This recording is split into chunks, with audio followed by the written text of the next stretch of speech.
आज हमने टॉपिक लिया है era of regional kingdoms. Class 7 history, CBSE board NCERT का ये सेकंड नंबर का चैप्टर है। तो ये राष्ट्रकूटा डिनास्टी के मैप है कि एग्जैक्टली राष्ट्रकूटा जो है, तो ये जनरली उन्होंने जो है महाराष्ट्र है, तो महाराष्ट्र से मेजरली रूल किया है। तो राष्ट्रकूटास कौन थे? तो राष्ट्रकूटा सबॉर्डिनेट थे चालुक्यास के, और चालुक्यास ऑफ कर्नाटका, यानी कि वो एक सामंत कह सकते हैं या सरदार जो कहते हैं, तो सरदार सामंत या फ्यूडल जो है, तो एक फ्यूडल थे कर्नाटका चालुक्यास के। तो इनके जो फाउंडर थे उनका नाम था दंती दंती वर्मन, या उनको दांती दुर्गा ऐसा भी कहा जाता है।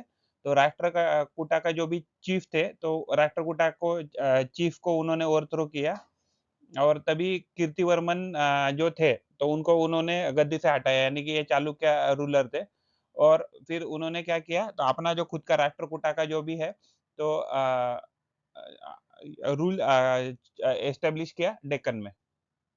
तो एल्लोरा जो केव है, तो एल्लोरा केव में भी हम हमें दांती दुर्गा के बारे में हमें पता लगता है। तो जहाँ उन्होंने टाइटल अज्यूम किया था, राजा धीराज या एंड परमेश्वरा। तो दांती दुर्गा जो है, तो वो क्षत्रिय नहीं थे बाय बर्थ। तो इसलिए उन्होंने क्या किया था, हिरण्यगर्भा यानी गोल्डन वोम रिचुअल किया था with the help of Brahmin, so that at least he can get adopted to Kshatriya community. Dantidurga जो है, तो उनके जो सक्सेसर थे वो कृष्णवन थे। तो इन्होंने भी क्या किया, कृष्णवन ने इन्होंने अपना डोमिनेंस एस्टेब्लिश किया डेक्कन में। एंड उन्होंने रॉक कट कैलासा टेम्पल भी बनाया एलोरा में। एंड इनके बाद जो सक्सीड किया इनको, तो उन्होंने गोविंदा जो टू है, तो उन्होंने जो कृष्णा वन है उनको सक्सीड किया।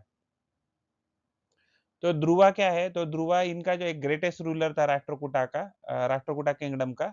तो जो ध्रुवा था, तो ध्रुवा जो किंग थे, तो उनके पीरियड पे जो राष्ट्रकूटा का डिनास्टी था या किंगडम था, वो उनके हाईएस्ट पॉइंट पे था। तो जो ध्रुवा थे उन्होंने पल्लवाद, ईस्टर्न चालुक्यास, पालाद एंड प्रतिहारद, ये बहुत सारे किंग को एंड डिनास्टी को हराया।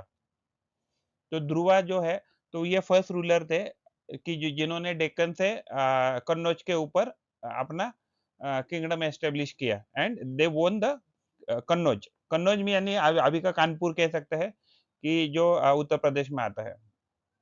तो अमोघ वर्ष जो है, तो वो उन्होंने ऑलमोस्ट 64 ईयर्स रूल किया।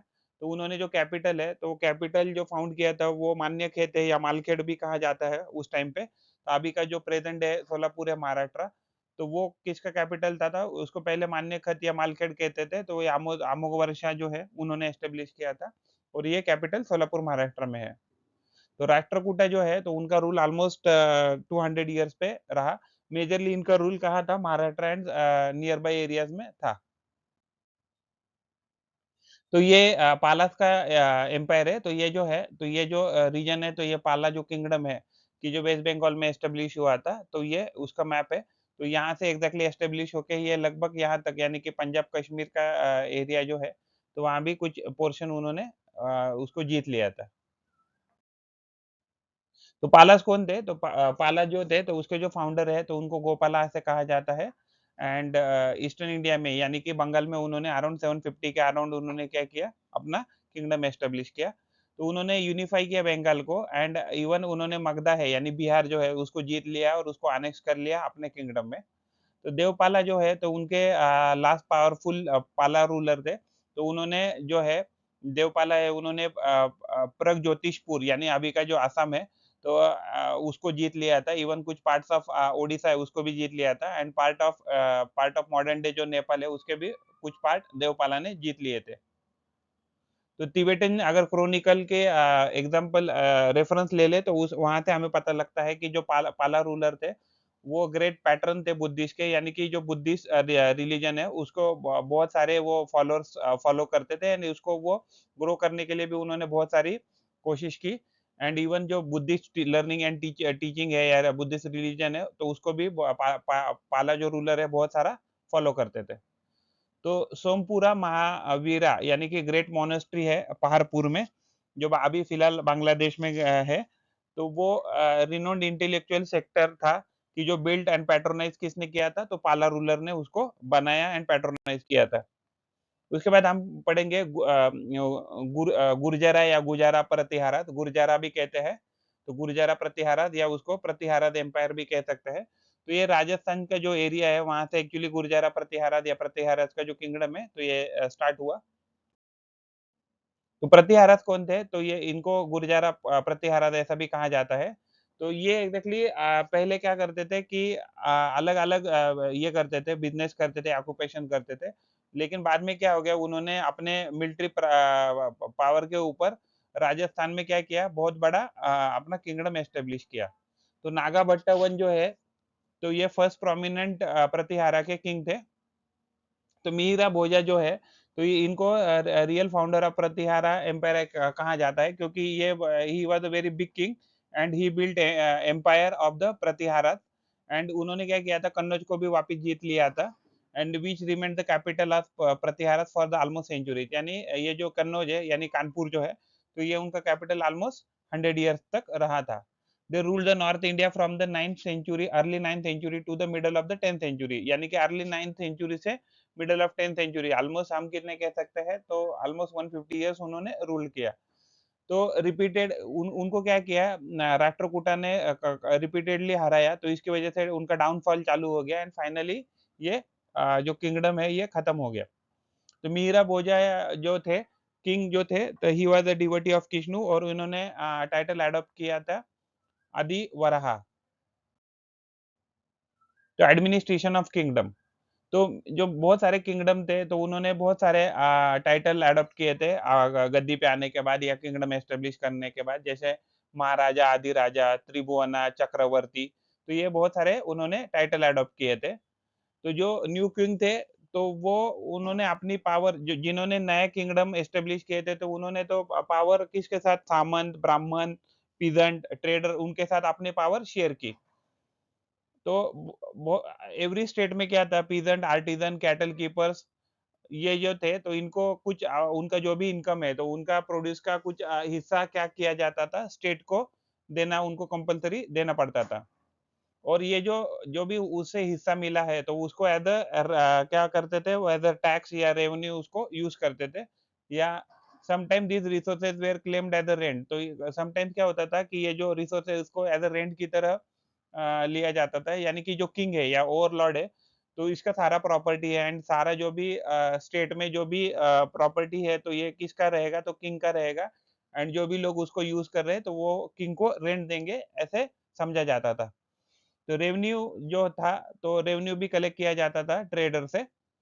तो बहुत सारे जो रिसोर्सेस है, मोस्ट ऑफ द रिसोर्सेस क्या किए जाते थे, उसको यूज किया जाता था। जो किंग है, तो किंग की एस्टेब्लिशमेंट करने में, यानी कि फोर्ट बनाने के लिए, किले बनाने के लिए, रोड बनाने के लिए, कैनल बनाने के लिए, या टेम्पल बनाने के लिए, फोर्ट बनाने के लिए, या फाइट करने के लिए वॉर। तो ये सारे रिसोर्सेस है, रेवेन्यू है, तो उसका इस्तेमाल किया जाता था। तो जो राजा था या किंग था, तो उसके जो भी मेंबर्स थे या उसके जो रिलेटिव्स थे, तो वो क्या करते थे, वो जो हायर पोजीशन पे रिक्रूट किए जाते थे टू कलेक्ट द रेवेन्यूज। तो this position were often hereditary, यानी कि जो भी उनके रिश्तेदार होते थे या रिलेटिव होते थे, तो वो कंटिन्यूअसली उनकी जो पोजीशन है, उसको ही वो कंटिन्यू करते थे, यानी कि पहले ऐसे कह सकते थे, सामंत का बेटा सामंत बनेगा एंड राजा का बेटा राजा बनेगा। तो army position too became hereditary, और जो भी आर्मी की पोजीशन थी, जो बड़ी-बड़ी पोजीशन थी, तो जो आर्मी ऑफिसर थे, उनके बच्चे ही आगे जाके क्या हो गए, तो ये लीडर बन गए आर्मीज में। तो ट्राइपार्टाइट स्ट्रगल हमें क्या बताता है कि ये गुर्जरा प्रतिहारात का ये एरिया है, तो एक्चुअली यहाँ था, और वो बहुत क्या होता था कि गुर्जरा प्रतिहारा कभी कुछ एरिया जीतते थे, कुछ एरिया हारते थे। वैसे ही राष्ट्रकूटा जो है, कुछ एरिया जीतते थे, कुछ एरिया हारते थे। हम ऐसे कह सकते हैं कि ये नीचे का एरिया जो था वो राष्ट्रकूटा का था, ये ऊपर का एरिया लगभग गुर्जरा प्रतिहारात का था, एंड ये एरिया जो था वो पालस का था। तो जब हर्षवर्धन जो थे, हर्षवर्धन की डेथ के बाद क्या हो गया, जो कानपुर एरिया था या कन्नौज जो एरिया था, तो वो एग्जैक्टली बहुत इंपॉर्टेंट प्लेस था। तो उसके लिए एक्चुअली ये तीनों जो एम्पायर है या किंगडम है, इसमें क्या हो गया, बहुत सारा कंटिन्यूअस बैटल हो गया।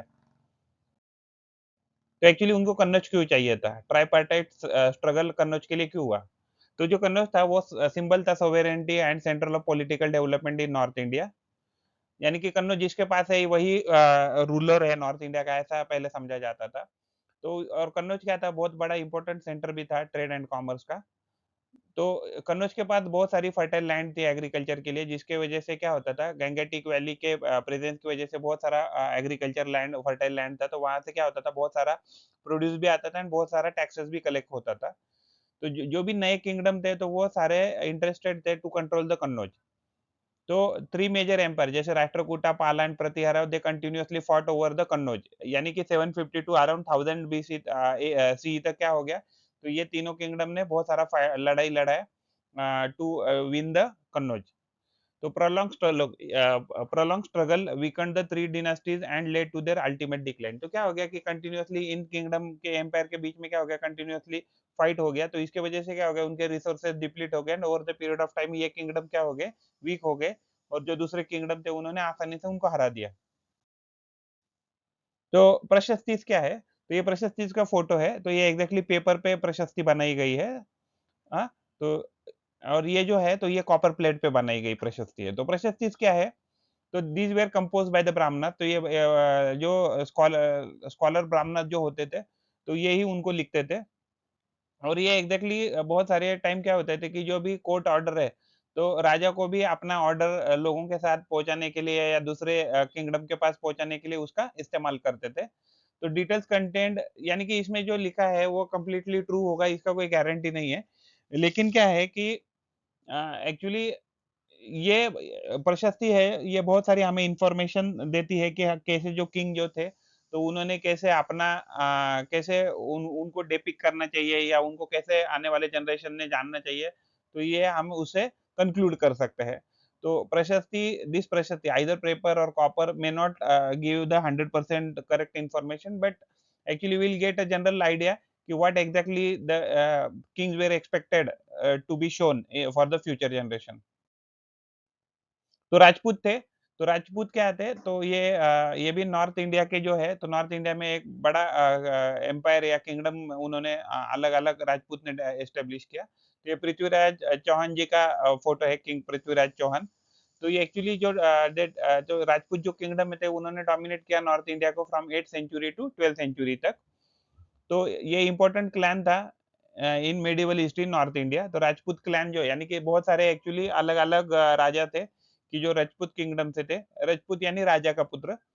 हिस्टोरियन जो है, तो उनको एग्ज़ैक्टली बहुत सारे हिस्टोरियन हैं, उनके पास क्या है कि अलग-अलग व्यूज़ है कि ये जो राजपूत है, तो ये राजपूत का ओरिजिन क्या रहेगा? जो जैसे फॉर एग्ज़ाम्पल चौहान या जिसको चाहमानास भी कहा जाता है, तो ये एक इम्पोर्टेंट राजपूत क्लैन था, यानी कि एक राजपूत वंश था। तो जो चौहान थे, तो ये गुर्जर प्रतिहारस के पहले क्या होते थे, सामंत या फ्यूडल या वसल भी कह सकते हैं। तो या सरदार भी कह सकते हैं, बड़े-बड़े सरदार थे ये पहले के पहले। और जो पृथ्वीराज चौहान था, जो अजमेर से रूल करते थे, ये फेमस रूल है ऑफ द राजपूत क्लैन। और ये इनको जो पृथ्वीराज चौहान है, उनको राय पिथौरा ऐसा भी कहा जाता है। तो इन्होंने बहुत बड़ा बहुत अच्छे से रेजिस्ट किया, मोहम्मद घोरी जब अटैक किया इंडिया के ऊपर, तो उन्होंने पहले बैटल में तो उनको हराया था मोहम्मद घोरी को, लेकिन सेकंड बैटल ऑफ तराइन में क्या हो गया, तो पृथ्वीराज चौहान जो है वो हार गए हैं मोहम्मद घोरी से। तो चोलास, तो चोलास क्या है, ये थे साउथ इंडिया की एक प्रोमिनेंट किंगडम था, बट जो एस्टेब्लिश हुआ in around 19th century. And जो ये चोला एम्पायर है, तो इन्होंने बहुत सारा पोर्शन कवर किया था साउथ इंडिया का और अपने अंडर में लिया था किंगडम के। तो ये फ्यूडेटरी थे पल्लवास के, यानी पल्लवा जो थे, पल्लवा किंगडम में चोलास क्या करते थे, सरदार या सामंत या फ्यूडल बोल के काम करते थे। तो विजय लाया जो है, विजया लाया, तो ये जो फाउंडर, ये जो किंग थे, तो ये फाउंडर थे चोला एम्पायर के। तो उन्होंने क्या किया, तंजावर को कैप्चर किया और तभी उन्होंने मुत्तू राया राज जो है, तो उन जो किंग थे, तो उनको हराया। जो ये किंग किसके थे, तो ये जो थे, ये पल्लवास के किंग थे, तो उनको उन्होंने हराया और तंजावुर को उनसे छीनकर अपना कैपिटल बना दिया चोला एम्पायर का। तो राजा राजा वन। तो Chola Empire reached to highest point of glory under his leadership and his son Rajendra I. यानी राजा राजा वन एंड राजेंद्र वन, इन्होंने क्या किया, हाईएस्ट लेवल पे पहुंचा दिया किंगडम के अचीवमेंट्स को। तो जो राजा राजा वन है, उन्होंने डिस्ट्रॉय किया चेरा नेवी को एंड अटैक किलोन। किलोन अभी का जो कोल्लम है, उसको, उसके ऊपर भी उन्होंने अटैक किया। तो मदुराई भी उन्होंने कंट्रोल में लाया by defeating the Pandyan king. तो पांड्या पांड्य जो किंग थे, उसका कंट्रोल था मदुराई पे, तो मदुराई भी अपने कंट्रोल में लाया राजा राजा वन ने। उसके बाद उन्होंने श्रीलंका का जो है, उसका कुछ नॉर्थ पार्ट, कुछ नॉर्थ पार्ट का कुछ हिस्सा अपने कंट्रोल में लाया। और उन्होंने नेवल एक्सपीडिशन भी किया अगेंस्ट द मालदीव। तो मालदीव में भी उन्होंने अटैक किए। और जो ईस्टर्न चालुक्य थे ऑफ वेंगी, तो उसको भी उन्होंने हराया। जो राजेंद्र वन जो थे, तो ये बेटे थे राजा राजा वन के।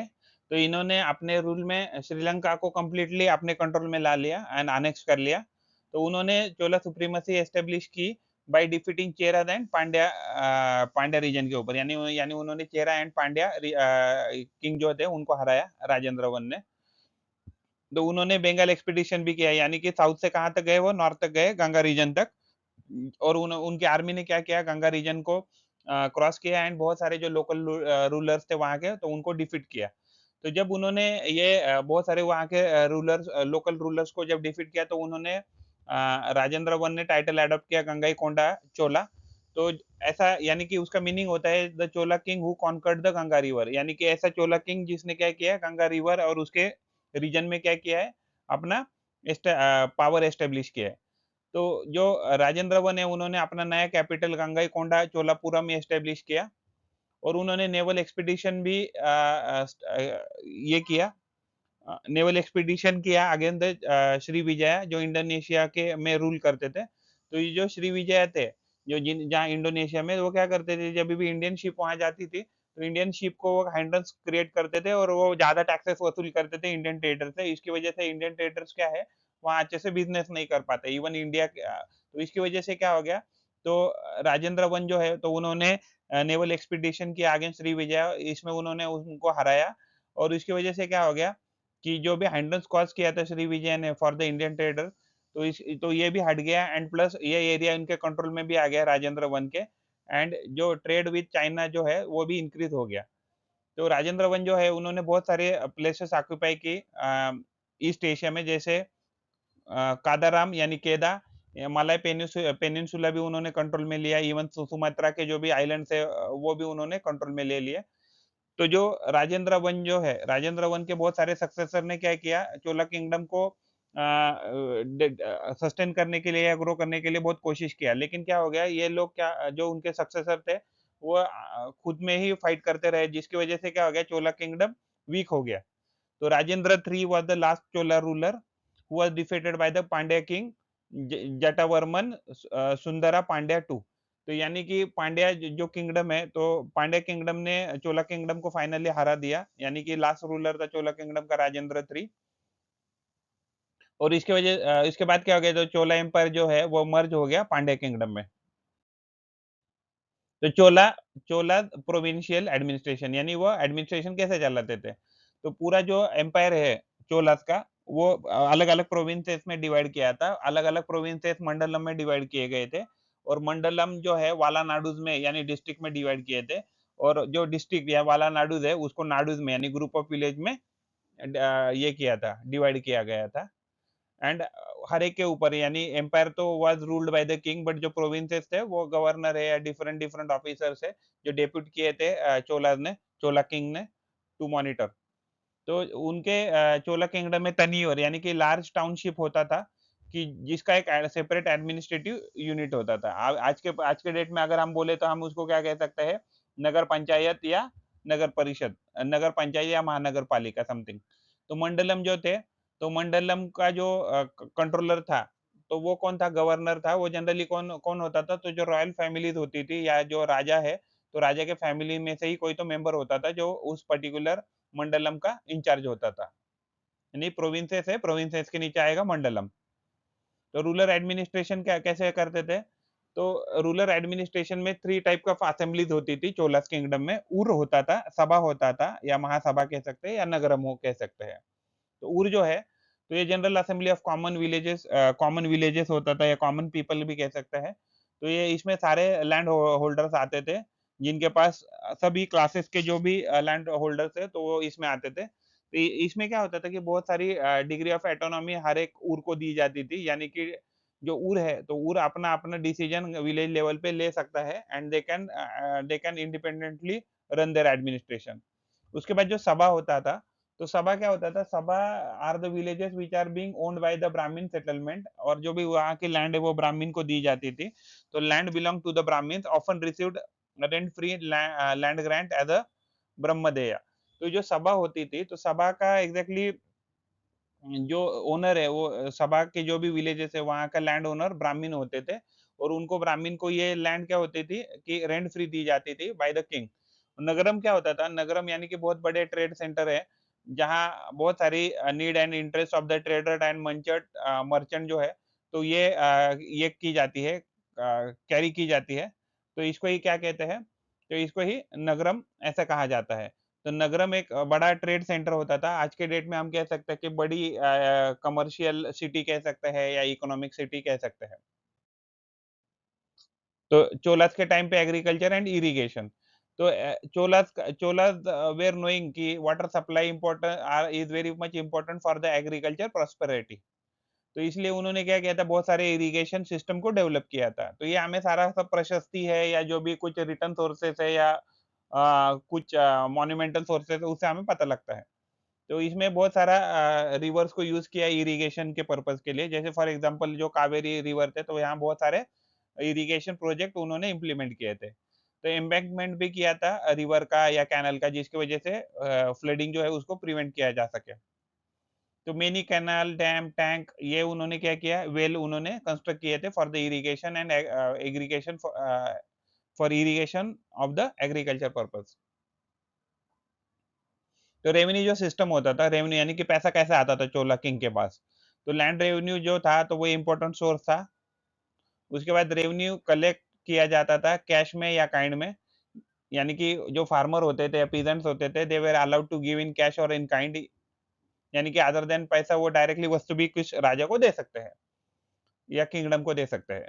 सम areas were exempted from taxes, यानी कुछ एरिया जो थे वहाँ टैक्सेस राजा बिल्कुल नहीं लगाते थे। जैसे for example residential part of villages, temple land, channel passing through the villages, ऐसे बहुत सारी जगह थे कि जहाँ जो राजा थे वो टैक्सेस नहीं लगाते थे। तो अदर देन दिस रेवेन्यू, यानी कि लैंड टैक्स एंड रेवेन्यू क्या होता था, अदर क्या राजा के सोर्सेस है, tolls, professional taxes, house taxes, taxes on mines, forest, plundering जब होता था नेबरिंग टेरिटोरीज में या नेबरिंग किंगडम में, तभी जो भी वहां से लूटा हुआ जो भी सामान है या लाया हुआ जो सामान है, तो वो भी क्या था, ये सोर्स ऑफ इनकम था।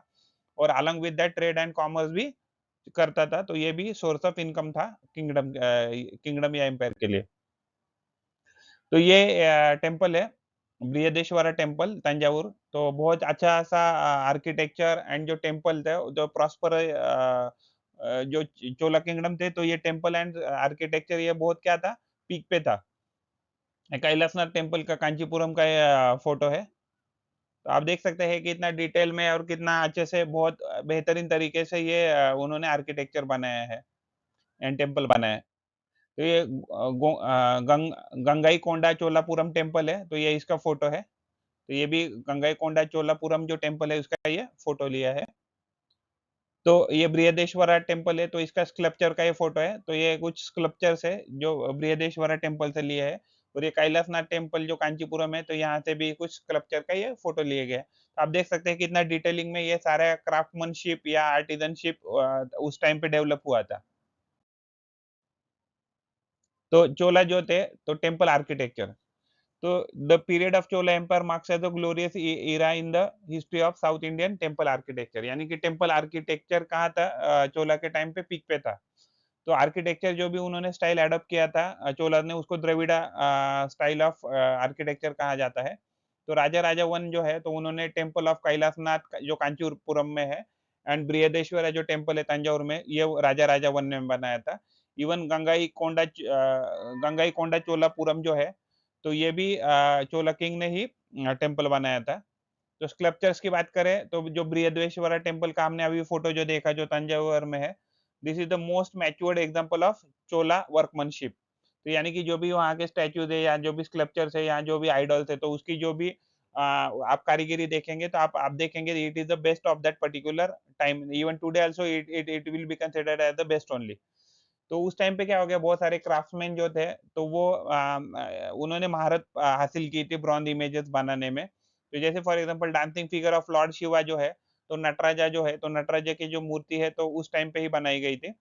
तो it exhibits the great artistic skill in bronze casting and idol making. तो यानी कि उस टाइम पे बहुत सारे आइडल्स बनाए जाते थे या कास्टिंग की जाती थी bronze bronze with the help of bronze. ये ब्रॉन्ज क्या होता है? तो एलॉय होता है। तो चोला जो है, तो चोलास के बारे में हमें इन्फॉर्मेशन कहाँ से मिलती है? तो बहुत सारे इंस्क्रिप्शन से मिलती है। तो उन्होंने कौन-सी इंस्क्रिप्शन से हमें डोनेशन ऑफ लैंड कौन से दिए, उन्होंने कौन-कौन से टाइटल अडॉप्ट किए, कौन-कौन से उन्होंने लड़ाई लड़ी या उनके कौन बेटे थे, कौन उनकी जीनोलॉजी क्या था, फैमिली ट्री ऑर्डर क्या था। तो कॉपर प्लेट इंस्क्रिप्शन से भी हमें बहुत सारा इन्फॉर्मेशन मिलता है। A broad sheet of copper on which information is engraved or embossed, they tied to the thick ring and crowned by the seal of the dynasty। तो कॉपर प्लेट भी हमें बहुत सारा इंफॉर्मेशन दे रहा है कि जो हमें चोला किंगडम के बारे में बताता है। तो ये कॉपर प्लेट की इंस्क्रिप्शन से हम वहाँ उस टाइम के social, economic, political life of Chola empire को आसानी से समझ सकते हैं। For example inscription of Uttaramerur जो है, चिंगलपेट डिस्ट्रिक्ट में तमिलनाडु में, तो ये हमें इंफॉर्मेशन देता है local self government and village assemblies के बारे में। उत्तरामेरूर, चिंगलपेट डिस्ट्रिक्ट, तमिलनाडु इंस्क्रिप्शन। तो गोल्डन एज अगर चाइना की बात करें तो ये टैंग डायनास्टी के रूल में आ गया था 618 से लेके 907 सीई तक। अ, 618 सीई से लेके 907 सीई तक। तो ये टैंग डायनास्टी है, तो ये इसका इतना बड़ा किंगडम था।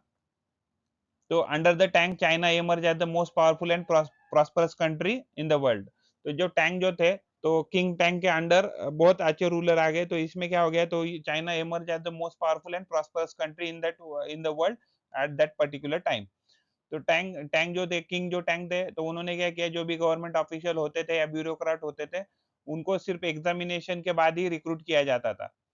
ये जो डिनास्टी थी टैंग, तो ये डिनास्टी लास्टेड फॉर 300 इयर्स।